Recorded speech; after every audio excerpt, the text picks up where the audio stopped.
Jayo Radha Madhava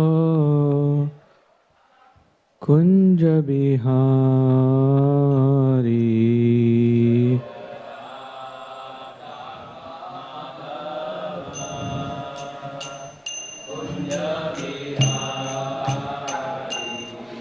Jayo Radha Madhava Kunja Bihari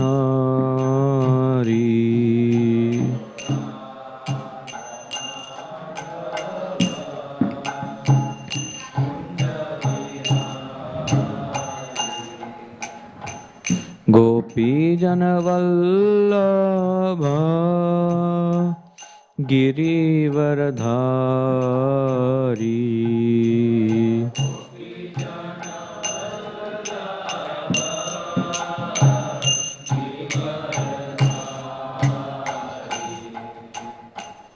Gopi Janavallabha Girivaradhari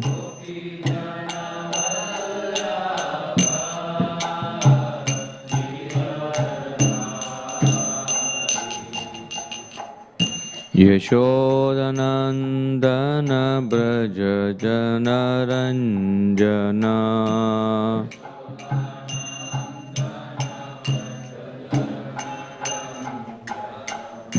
Yashodanandana Braja Janaranjana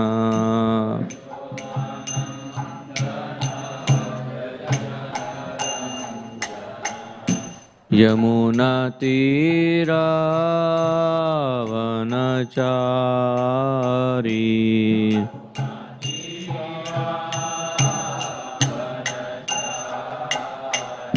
Yamuna Tira Vanachari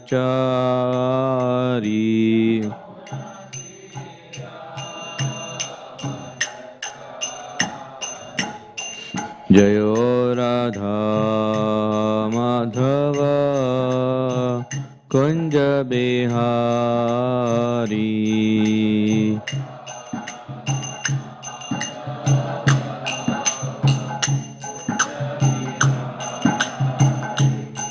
Jayo Radha Madhava Kunja Bihari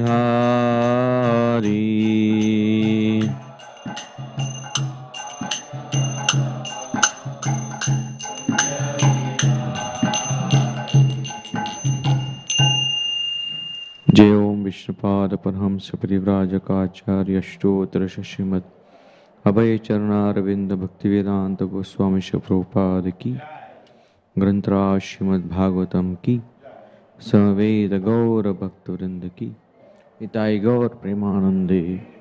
All Gauris assembled devotees, all Gauris assembled devotees, all Gauris assembled devotees, all Gauris, all Gauris, all Gauris, Shri Guru and Shri Gauranga. Om Namo Bhagavate Vasudevaya.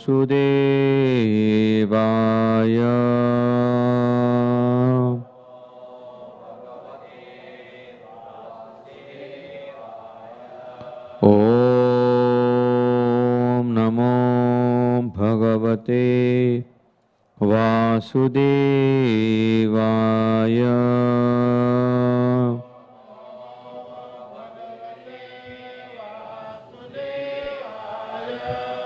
Om Namo Bhagavate Vasudevaya.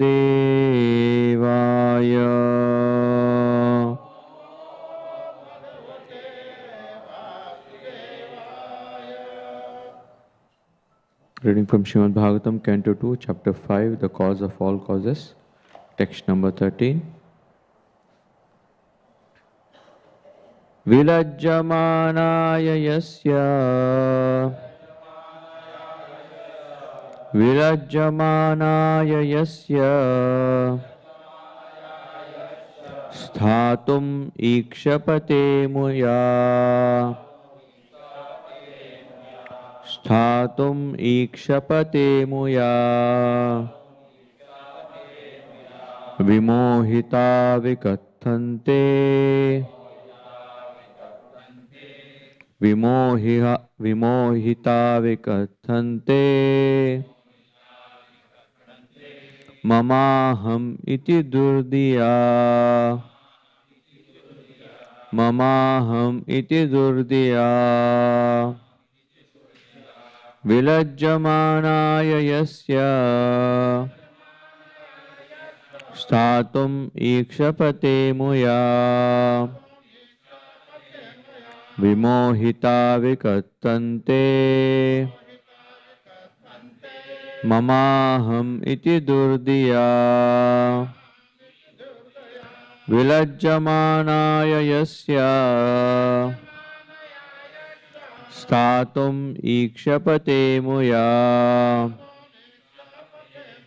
vimohita vikattante mamaham iti durdiya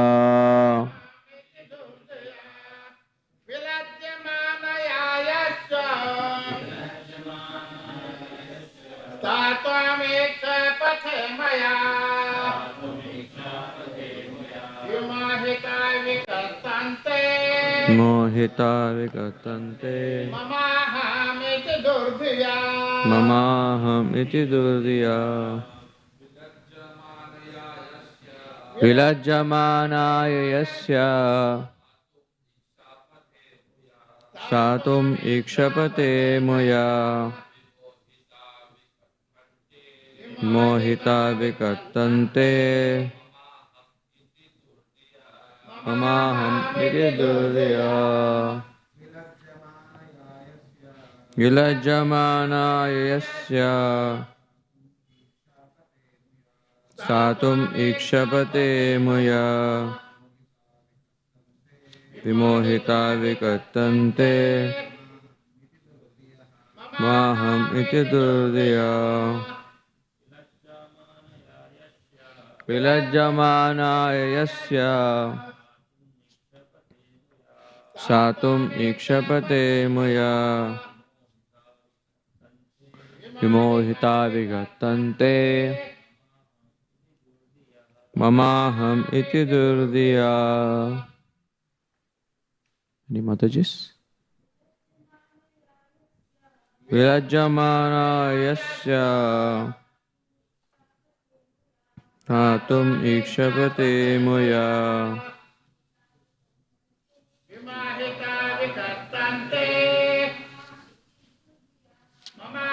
iti durdiya Vilajjamanaya, by one who is ashamed. Yasya, whose, statum, to stay, ikshapate, in front, amuya, by the bewildering energy, vimohita, those who are bewildered, vikattante, talk nonsense, mama, it is mine, aham, I am everything, iti, thus vituperating, durdiya, thus ill-conceived. Translation and purport by Srila Prabhupada.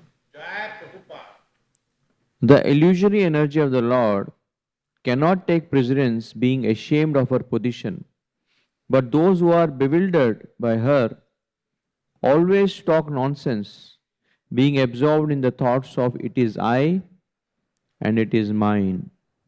Purport.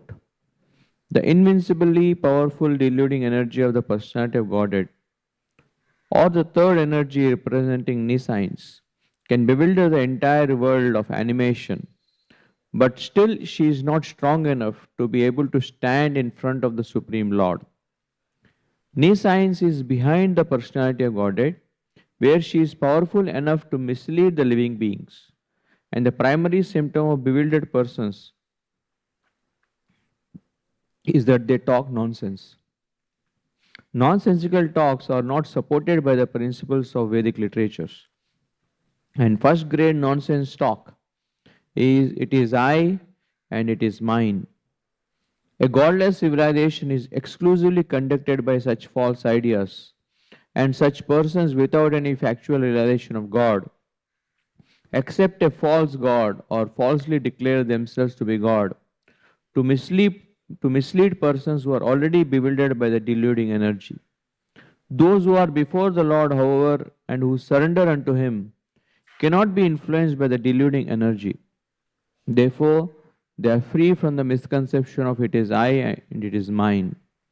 And therefore, they do not accept a false God or pose themselves as equal to the Supreme Lord. Identification of the bewildered person is distinctly given in this verse. Om Ajnanatimirandasya Jnananjana Shalakaya Chakshurunmilitam Yena Tasmai Shri Gurave Namaha Shri Chaitanya Manobhishtam Sthapitam Yena Bhutale Swayam Rupa Kadamayam Dadati Swaparantikam Vandeham Shri Guru Shri Yutapadakamalam He Gurun Vaishnavamsha Shri Rupam Sagrajatam Sahagana Raghunathan Vitam Tam Sajivam Sadvaitam Savadutam Parijana Sahitam Krishna Chaitanya Devam Shri Radha Krishna Padan Sahagana Lalita Shri Vishakhan Vitamsha He Krishna Karuna Sindhu Dinabandhu Jagatpate Gopesha Gopika Kanta Radha Kanta Namosute Tapta Kanchana Gaurangi Radhe Vrindavaneshwari Vrishabhanu Sute Devi Pranamami Hari Priye Vancha Kalpatarubhyascha Kripa Sindhubhya Evacha Hitanam Pavanebhyo Vaishnavebhyo Namo Namaha Shri Krishna Chaitanya Prabhu Nityananda Shri Advaita Gadadhara Shrivasadi Gaura Bhakta Vrinda Hare Krishna Krishna Krishna Hare Hare Hare Rama Rama Rama Hare Hare Vilajjamanaya yasya statum ikshapate maya vimohita vikattante mamaham iti durdiya. The illusion energy of the Lord cannot take precedence being ashamed of her position, but those who are bewildered by her always talk nonsense, being absorbed in the thoughts of it is I and it is mine. Hare Krishna, seek the blessings of all the assembled Vaishnavas and devotees who are hearing from elsewhere. That I speak in glorification of Lord Krishna for my own purification. This section is in the historical context a very important section where none other than Brahma is clarifying that he is not the Supreme Lord. Else, for all practical reasons, it seems to be that he is the one who is running the show, who is making everything happen. And therefore, Prabhupada very brilliantly, aptly named the chapter as the cause of all causes. And this we are able to hear, just like in Brahma Samhita, Ishvara Parama Krishna, Satchidananda Vigraha, Anadi Radhir Govinda, Sarva Karana Karanam. And Narada Muni is coming to the closest nominee for being the Supreme Lord, who is Brahma. But along with he being a very closest nominee, he also saw that there was a contradiction, a anomaly. And that was that he was also spending his time connecting, doing tapasya. And if, I'm not sure, but if Brahma was not doing the tapasya, then might be Narada Muni might have not got such a question. But as the section describes, that seeing Lord Brahma doing tapasya, being in meditation and prayer before he is doing the creation, brings up this question in Narada Muni's mind, that it seems to be that you are the one who is doing everything, but are you the Supreme Lord, or is there anyone behind you, above you? And Brahma, in great pleasure, he is accepting his subordination. Devotees are happy to accept that we are not boss, we are das. We are the servant of the Lord. And in this particular verse, Brahmaji is explaining that how when jivas, living entities, when they get some powers, some situation, being bewildered, vimohita, being bewildered by the amuya, by the bewildering energy of the Lord, Maya Devi, they start to think, this is my creation, this is my identity. Although the one who is who is the cause of this bewildering energy, Maya Devi herself, she is ashamed to come in front of the Lord. Therefore, the Maya is ashamed to come in front of the Lord, Vilajjamanaya. But the living entities who are affected by it, they are not ashamed. They are shamelessly, all of us, we are trying to accept. This is called, like in the legal terms, as encroachment. It is not ours, but we encroach because it is lying vacant. It is there. One devotee gives a nice example of a fish that is in a small fish tank. This fish that is in this fish tank, it doesn't remember that it does not belong here.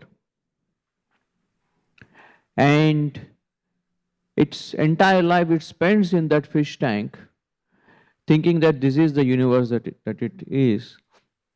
And in one class, Shri Radhanath Maharaj explains the mindset of the fish in the fish tank. The fish tank is going from one border of the tank to the another border, and then it hits its limit and again turns back and comes back. So that's like the journey from birth to death. And when it turns back, it doesn't understand that it is again going in the same path that it had previously gone, and it had not found that complete satisfaction that it was looking for. Again it comes, something like, like in local trains we have Virar to Churchgate, Churchgate to Virar. And psychologically, the fish thinks that this is a new journey that it is taking. It is not taking a U-turn, it's actually going in as a sequence, although it's going in the exact same path. And in this way, it is in the same thing, it's trying to again and again search for pleasure, and it does get bits and pieces of pleasure by the the food that is put in the tank, and it has to search for that food all over the tank. And it thinks that there is no creator or one who is managing this fish tank. It is by my own efforts I am finding my food. That, and if I see something like, seers, takers, one who sees the first, he grabs. First come, first serve. So the fish is totally thinking that he is the one who is in charge of this whole fish tank, and it is only cause of its sustenance. It is only maintaining itself by its hard work. And the one who is putting all the food in the fish tank, he is thinking that मैं इसको संभाल रहा हूँ. I am the one who is maintaining this fish, and without me, this fish will die. But the fish is not thinking that. The fish is thinking, it is by my own efforts I am sustaining here. And a step above, the person who is putting the food on in the fish tank, he is also in this Brahmanda, which is like a fish tank, going from one border to the another border, from Brahma Bhuvana Loka. And in this whole journey, the living entity is thinking, but by own efforts I am achieving this and that, and there is no one who is actually orchestrating or controlling this. With the fish tank example, we can very easily understand the fish is foolish. But in our case, the living entities are not able to understand that more than the fish is foolish, we are also foolish, thinking that there is no one above us, and therefore whatever we see, we want to encourage, we want to grab those things. And the bewildering energy of Maya, as it said in one of the verses, that it has two aspects. First, it avarana, first it covers the living entity, and then prakshepatmika. Once the true identity of the living entity is covered, then it impels the living entity to search for happiness in the material realm, in the material world.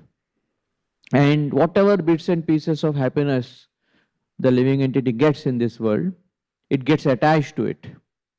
And therefore, attachment comes when you get some pleasure from that experience. Whatever things, people with whom you get some pleasure, some time or other, you start to develop attachment to that. And the more and more they give pleasure once in a while, the more and more we start to get attached. So Srila Bhaktisiddhanta Thakur, he speaks of a very funny story of a beggar who was very hungry, and he was so hungry that he had to somehow mitigate this fire of hunger. And usually the heat is in the stomach, yahan pe aag lagti hai. So one of the ways when you don't get food, to mitigate the hunger is one is you drink water, or another is you you tie some cloth, cold cloth, around this around the stomach, or another is that you press the stomach so much that that hunger, that the feeling of hunger is reduced. And some places they do this, that they take a cloth and they tie their belly tightly with the cloth. So then the feeling of hunger is reduced. It's not gone, but the intensity is reduced. So this beggar, he could not find water, and so then he saw a huge pillar in one of the places. So he went and he embraced this pillar very tightly, and he was pressing his stomach to the pillar. And as he was pressing his stomach to the pillar, because of, no space in the stomach, then he felt little relief from the hunger. And as people were passing by, they saw this quite amusing sight that, this beggar is tightly embracing this huge pillar. And people asked him, "Kyun kar rahe ho aisa?" So I'm feeling hungry, and this is one of the techniques by which I can deal with this hunger. And a rich man was passing by, and he saw the state of this guy.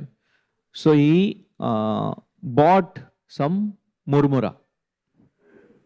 Yeah, we call kurmura, or Bhakti Thakuri, puffed rice. Some puffed rice he bought. And he said, "Itna parishram mat karo, eat something." But he was so attached to not letting that go, because if he lets that go, he will again start to feel intense acidity. Itna jalega. So no, I'm not going to let this my hands over the pillar go out. You give me that puffed rice like this only.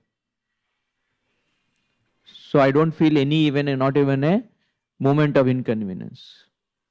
So he's holding the pillar, and the rich man says, "If I put the puffed rice in your hands, how will you eat? Because there's a whole pillar around you. Then मैं कैसे तो खा लूँगा? You give me." And seeing at the foolishness of this, he just puts the puffed rice in his hand, and he's around this pillar, and he's struggling somehow. मुझे temporary inconvenience नहीं चाहिए. A few moments of inconvenience, but he was so scared to let that go of that pillar that he was trying to eat that puffed rice while holding to the pillar. And as he was trying to do all this gymnastics, as Prabhupada beautifully writes here, this science can bewilder the entire world of animation. All the puffed rice blew because of the air, and there was nothing left in his hands.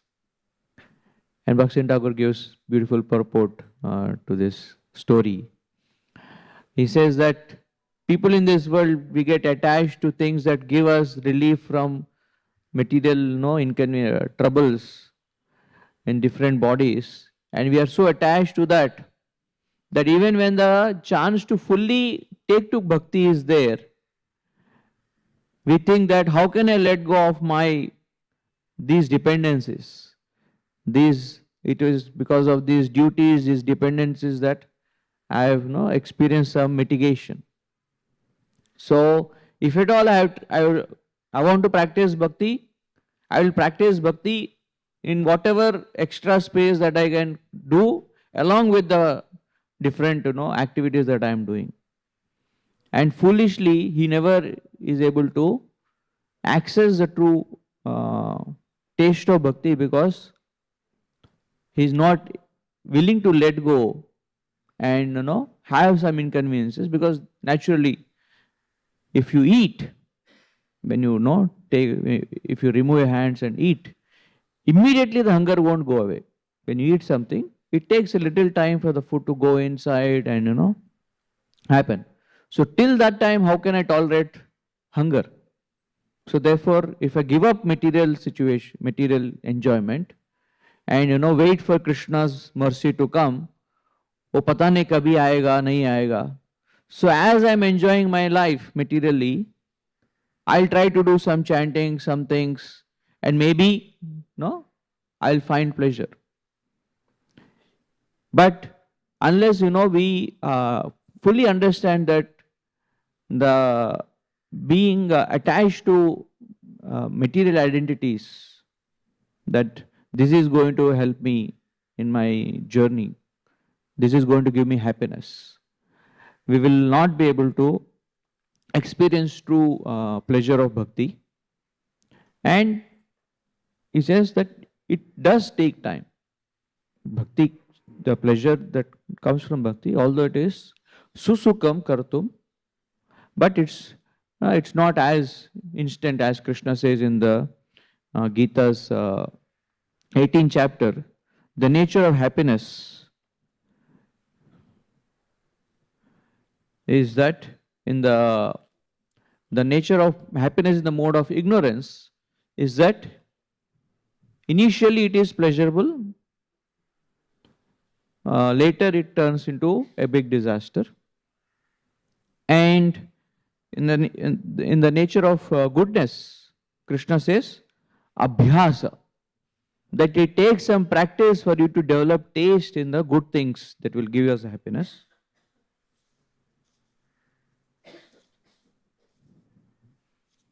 Yeah.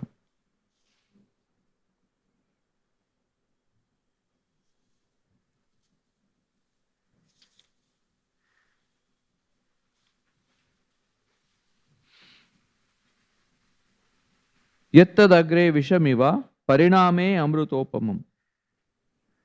Initially it looks like poison, but parinama, the end will be amrita, like nectar. Tat sukam satvikam proktam. And such a pleasure is in sattva guna. And Krishna says, abhyasad ramate yatra. That things that give us happiness, true happiness, it takes some practice. And through a regular practice in that, one starts to experience pleasure. Say, going to school. Going to school initially was not pleasurable, but as it starts to become a practice, it starts to give us happiness. Like, you want to go. It may be with, getting up in the morning, or going for a workout. Things that are good. Initially, it takes some discipline, some practice, and then it starts to give us happiness. But that phase when we are neither experiencing spiritual happiness, nor we are able to know access to material pleasures, say following the 4 regulative principles, that is a very difficult phase.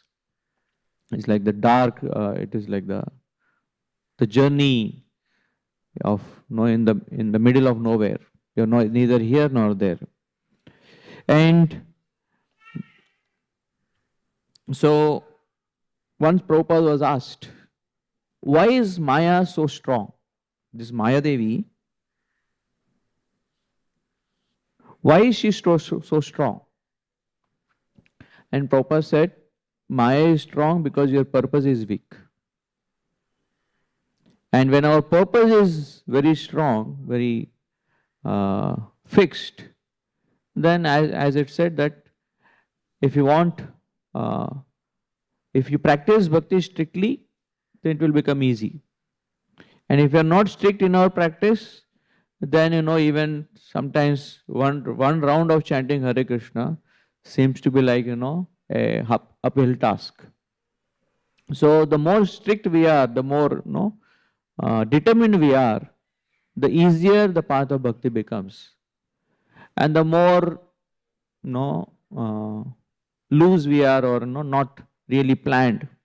Nowadays what happens is that people plan for unimportant things.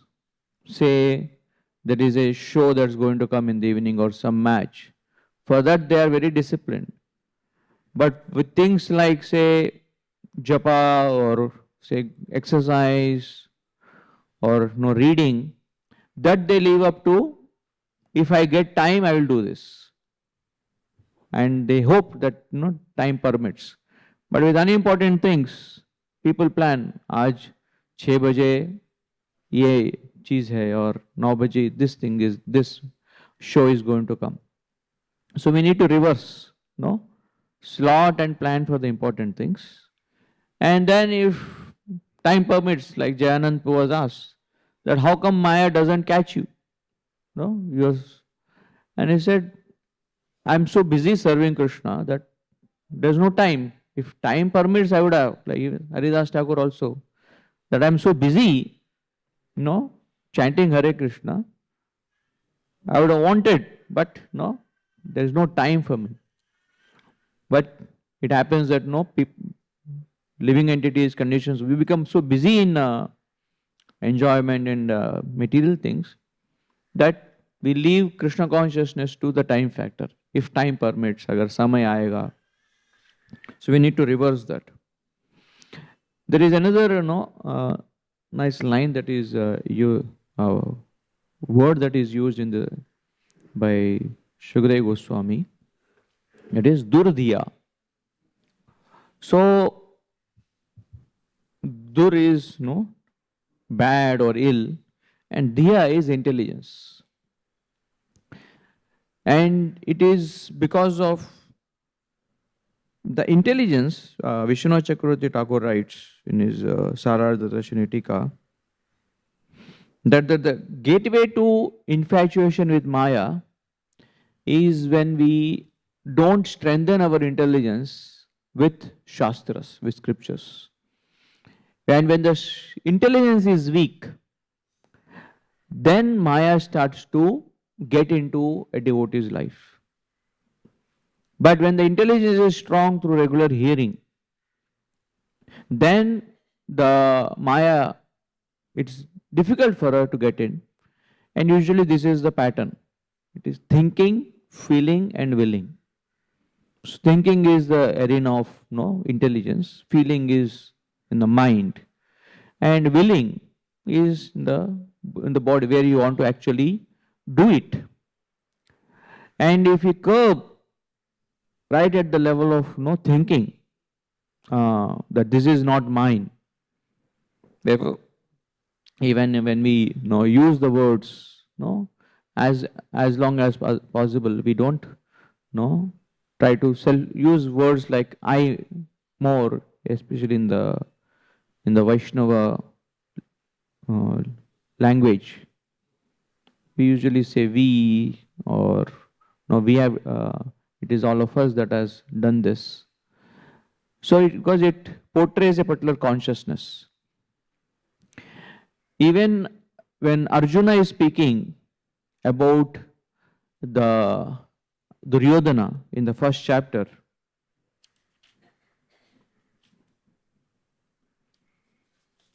he says, Dharta Rashtrasya Durbuddher Yuddhe Priya Chikirshava. And one of our devotees writes that Arjuna is not condemning directly Duryodhana. He is condemning the thinking of Duryodhana. Dashta Rashtrasya Durbuddher. The Dhritarashtra's intelligence is corrupted. So he is able to pinpoint where is the problem. And he is not totally insulting or finding faults with Duryodhana. And it is when the intelligence gets corrupted that this belongs to me, then you start to have the feelings also, and then you want to have it. But when the intelligence is protected by regular hearing, and that's why hearing is very important, because when we hear regularly, then our thinking can change, because thinking is much easier to streamline than feelings. We all know that there is, as Hridayanand Maharaj calls that, there is philosophical atheism and there is psychological atheism. Philosophical atheism is where we don't accept God even in our logical brain, that we have reasons, say Darwin's theory or the Big Bang, and we try to disprove at the level of philosophy, at the level of intelligence. And for many devotees, no, philosophical atheism is not there. We have been, convinced. But psychological atheism is where, we still feel, we still want to enjoy things, we still want to control things. That is psychological atheism. And to, make our feelings into proper takes time, takes practice. But if the thinking element is not streamlined through regular hearing, then feelings will hardly go. This, feelings of lust, greed, they will all hardly grow unless we, start to streamline our thinking. And to straighten our thinking is the whole effort of Bhagavatam. Therefore, even the Gayatri mantra that Vyasadeva utters in the beginning, he says, Param Satyam Dhimahi, that let my intelligence accept that the Lord Krishna is the Supreme Lord, and let me start to align my all other aspects, as per that.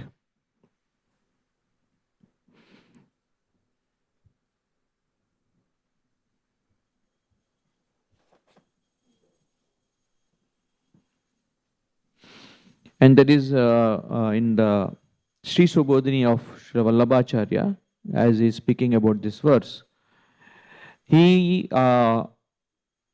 discusses about this word Vilajjamanaya, that why is Maya Devi ashamed to come in front of Krishna? Because she is doing a particular task which Krishna doesn't really like, of the living entities are going away from him, are being bewildered. Although it's an important task by which she purifies the living entities of their, by the giving them the chance, and when the chance is given, when they try out, and through experience they understand. And of course, the experience is not enough. Then because of that experience, if they come to the classes of Bhagavatam or Bhagavad Gita, and through that they can get enlightened. So she is ashamed because she is doing a task which is not truly liking of Krishna, but she has to do it. So therefore she is being behind Krishna. And if somebody is in front of Krishna, Krishna Surya Sama Mayai Andhakar. Just like, when someone is facing the sun, then his front part is lightened, his back part is dark. And same way, when we are facing Krishna, when we are in front of Krishna, Sevon Mukhehi Jivado, when we are aligning, when we are looking forward to serving Krishna, then Maya Devi cannot influence us. Therefore, Krishna in the Gita 7th chapter, Daivi Hesha Gunamayi Mama Maya Duratyaya Mamevaye Prapadyante Maya Metam Tarantite. Krishna says this energy of mine, divine energy of mine, is very difficult to overcome, O Arjuna. Only way to overcome this energy is that you surrender unto me. And if you prapadyante, so if you take your steps towards me, pada is step, and prapadya is to take towards something. So if you take steps towards me, then I will protect you, because now that you are inclined to come to me. And therefore, the only way to get out of Maya's material energy is to take shelter of Krishna. So therefore, we don't just do our spiritual practices, but we take shelter of our spiritual practices. We don't just chant Hare Krishna, we take shelter of chanting Hare Krishna. We don't just hear Bhagavatam, we take shelter of hearing Bhagavatam. We don't just take prasad, we take shelter of taking prasad. So when that shelter element is there, Sharanagati, then we are protected. And if the shelter element is not there, then as the verse says, vimohita, being bewildered, we start to speak all types of nonsense, vikattante. And what is the nonsense? Mama and mama and aham, that this is me and this is mine. Basically, our identities and our positions, we start to think that everything that is around me belongs to me. There is in the purports only, Vishwanath Chakravarti Thakur quotes a story from the Kena Upanishad of how once three of the devatas, Agni, Vayu, and Indra, they started to think that they are the supreme, that they are the ones who is controlling everything. They are the ones who is maintaining the world.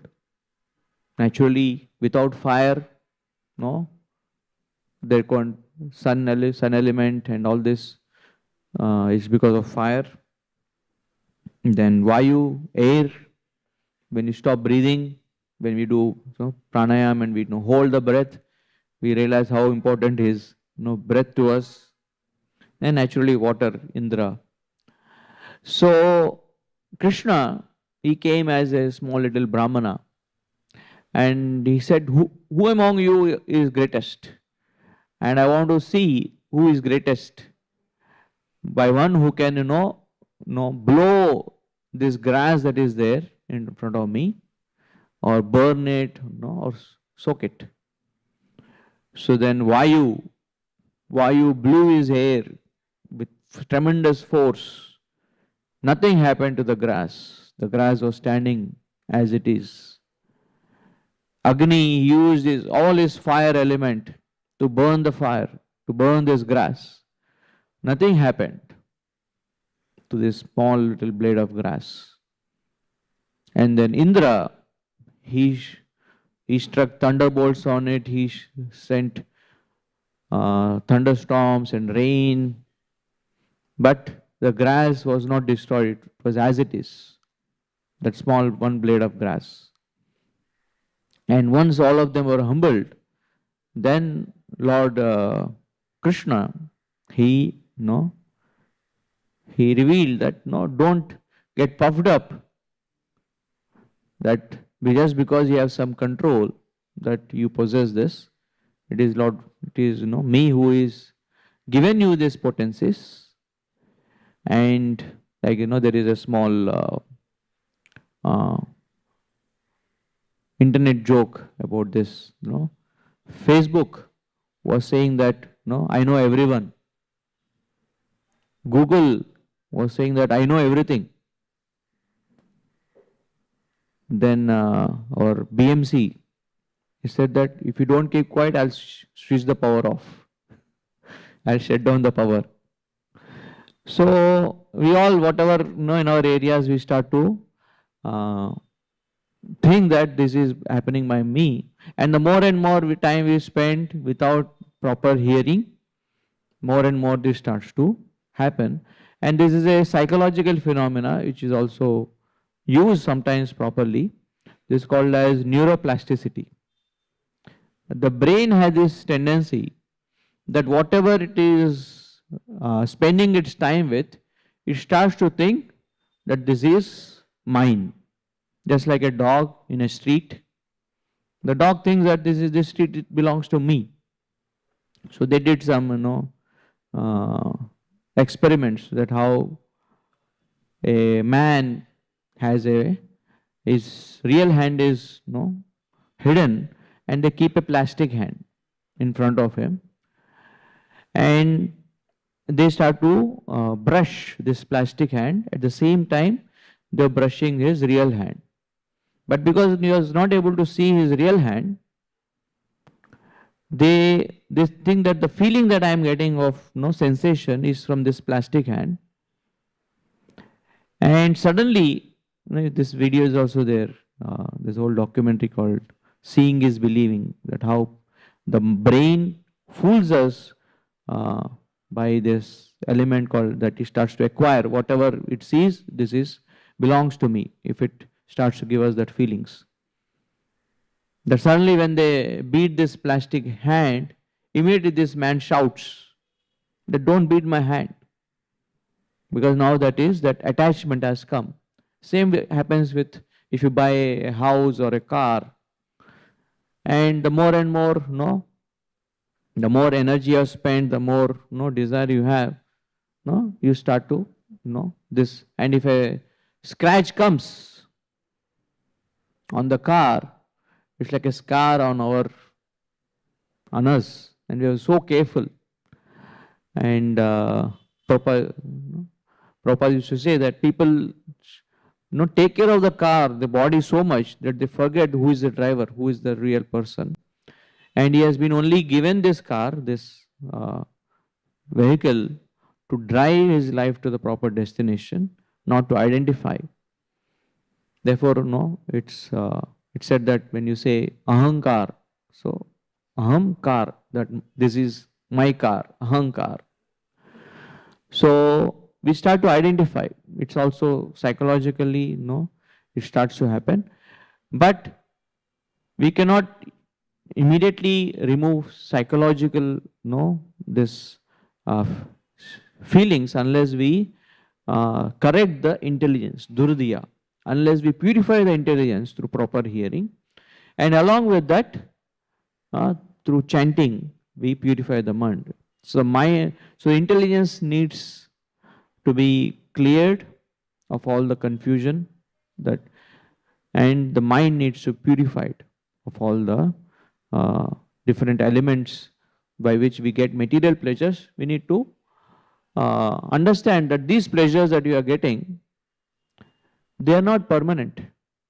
They are because of our involvement in that particular thing. And the same thing, say a girl, when she looks in the mirror, the form appears to be beautiful because of the age factor.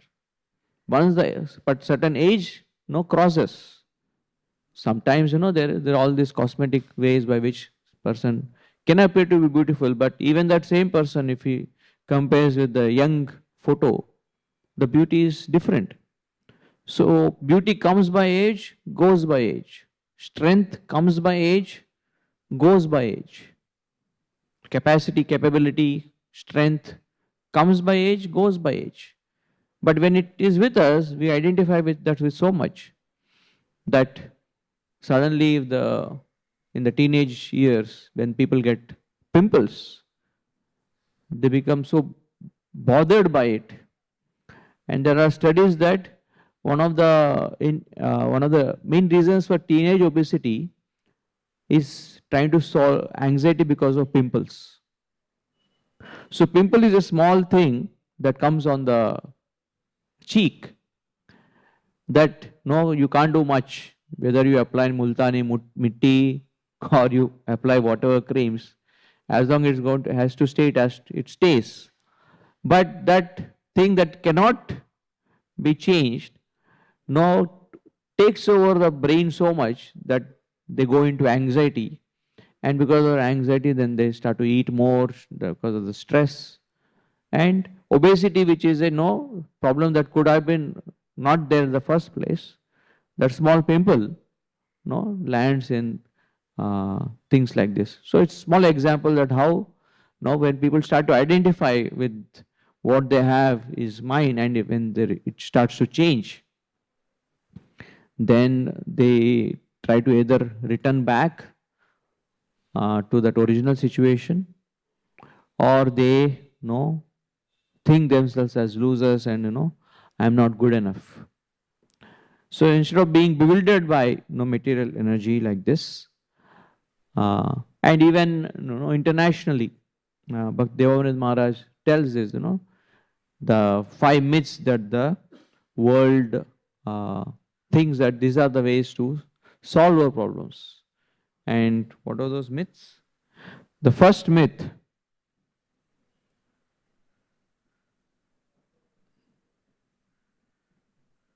is that money brings happiness. That if I have money, then happiness will come. Recently, I talking to someone and he was saying, after earning all this, still there are problems in home. घर में अभी भी झगड़ा चल रहा है. So what is the use of earning? So I was trying to kind of tell him that don't think that just money is going to solve all your problems.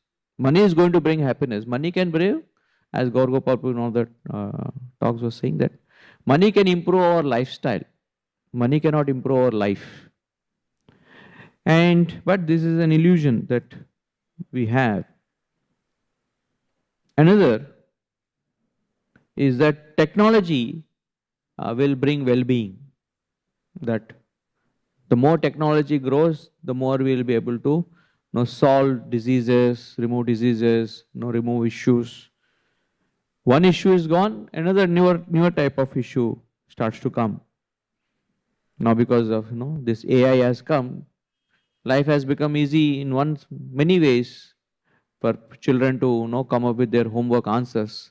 But is their brain developing, or is it the AI that is working? With number 3 is weapons is going to bring security to the nation. Just having more and more defense and no guarantee. Each country becomes more and more insecure because of some other weapons, and each one tries to gain more. And the 4th myth is that the earth has unlimited resources. You can just keep exploiting the oil, the forest.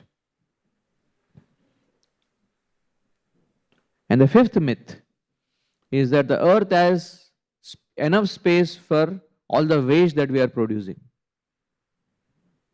Doesn't have. We have to still live in the same place, and the air gets polluted.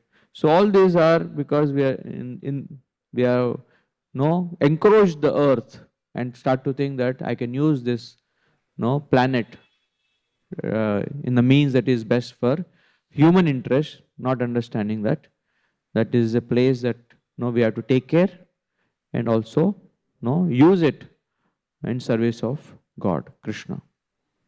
So I'll stop here, and if any devotees have any corrections, you can take. Otherwise, thank you very much for your kind attention. Grantara Srimad Bhagavatam ki, Srila Prabhupada ki.